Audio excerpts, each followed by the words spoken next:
If you live in New York and you are Igbo Nigerian, this video is for you. Am I not enough? They said my name was too ethnic for the stage. What happened next will shock you. For years I auditioned for Broadway shows, but never got any callbacks. So I decided to blaze my own trail. I networked with all the top artistic directors and Broadway producers. I have a gift for charming, influential people.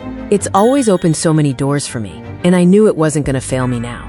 I wrote a play that I knew would be a cultural hit. Ian loved everything about it. It was based on the life of my immigrant family. But then he hit me with a disappointing ultimatum.